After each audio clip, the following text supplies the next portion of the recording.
വളരെ സിമ്പിളായി ഉണ്ടാക്കാൻ പറ്റുന്ന ഒരു ചട്നീൻ്റെ റെസിപ്പിയാണ്. ഇതിൽ നമ്മൾ സവാളയും തക്കാളിയും ഒന്നും യൂസ് ചെയ്യുന്നില്ല, അതുപോലെ ഒന്നും വഴറ്റോ ഒന്നും ചെയ്യുന്നില്ല കേട്ടോ. വളരെ സിമ്പിളാണ്, അതുപോലെ തന്നെ നല്ല ടേസ്റ്റാണ് കഴിക്കാൻ.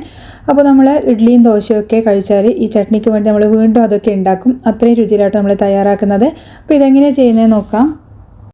അതിനു മുന്നേ ചാനൽ ആദ്യമായിട്ട് കാണുന്നവരാണെങ്കിൽ വീഡിയോ ഇഷ്ടമാവുകയാണെങ്കിൽ ലൈക്ക് ചെയ്യാനും ഷെയർ ചെയ്യാനും അതുപോലെ സബ്സ്ക്രൈബ് ചെയ്ത് സപ്പോർട്ട് ചെയ്യാനും മറക്കല്ലേ.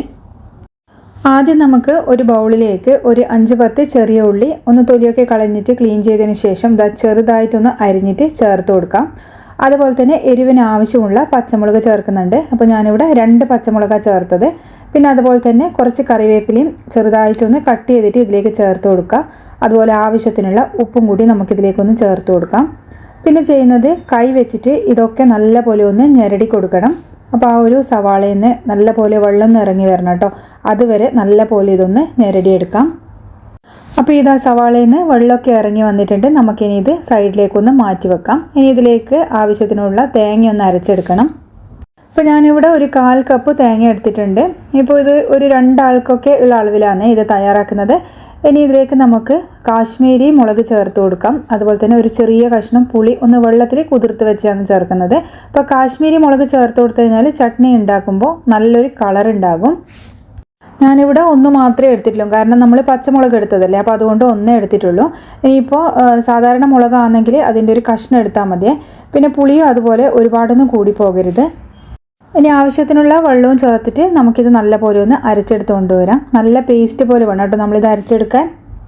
അപ്പോൾ ഇത് അരച്ചെടുത്ത് കൊണ്ടുവന്നിട്ടുണ്ട്. അപ്പോൾ വളരെ സിമ്പിളാണ്, കണ്ണടച്ച് തുറക്കും മുന്നേ ഇത് റെഡിയാക്കാൻ പറ്റും. ഇനി നമ്മൾ അരച്ചു കൊണ്ടുവന്നത് ഇതിലേക്ക് അങ്ങ് ചേർത്ത് കൊടുക്കണം. അപ്പോൾ നമ്മൾ ആ ചെറിയ ഉള്ളിയിൽ ആ ഒരു ഉപ്പും പുളിയും എരിവും ഒക്കെ നല്ല പോലെ ഒന്ന് പിടിച്ച് കിട്ടും. ഇനി മിക്സിയിലേക്ക് കുറച്ച് വെള്ളം ഒഴിച്ചിട്ട് അതും കൂടി നമ്മളിതിലേക്ക് ചേർത്ത് കൊടുക്കുന്നുണ്ട്. അപ്പോൾ നമ്മൾ ഇത് അരക്കാൻ ഉപയോഗിച്ചത് നമ്മൾ ചൂടാക്കിയിട്ട് തണുത്ത വെള്ളം ഉണ്ടല്ലോ, അതാണ് കേട്ടോ നമ്മളിതിലേക്ക് ചേർക്കേണ്ടത്. ഇനിയിപ്പോൾ ചെറിയ ഉള്ളി ഇല്ലെങ്കിൽ നിങ്ങൾക്ക് സവാള എടുക്കാം കേട്ടോ. പക്ഷേങ്കിൽ ചെറിയ ഉള്ളിയിൽ ചെയ്യുമ്പോഴാണ് നല്ല ടേസ്റ്റ് ഉള്ളത്. അതുപോലെ ഈ ഒരു സമയത്ത് ഉപ്പ് നോക്കിയിട്ട് വേണമെങ്കിൽ നിങ്ങൾക്ക് ചേർത്ത് കൊടുക്കാം. നമ്മൾ നേരത്തെ ചെറിയ ഉള്ളി ഉപ്പും കൂടി ഞെരടിയതല്ലേ, അതുകൊണ്ടാണ് തേങ്ങ അരക്കുന്ന സമയത്ത് ഉപ്പ് ചേർക്കാഞ്ഞത്. ഈ ഒരു സമയത്ത് വേണമെങ്കിൽ നോക്കിയിട്ട് ചേർത്ത് കൊടുക്കാം.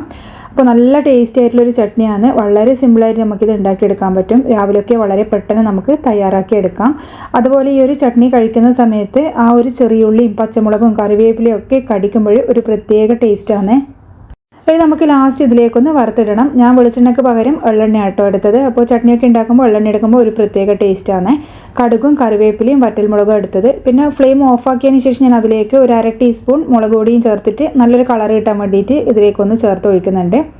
അപ്പോൾ നമ്മൾ ആ ഒരു അങ്ങനെ വറുത്തിടുന്ന സമയത്ത് ലാസ്റ്റ് കുറച്ച് മുളക് പൊടി ചേർത്തിട്ട് അങ്ങനെ വറുത്ത് ചേർത്ത് കൊടുത്തു കഴിഞ്ഞാൽ കറിക്ക് നല്ലൊരു കളർ കിട്ടും.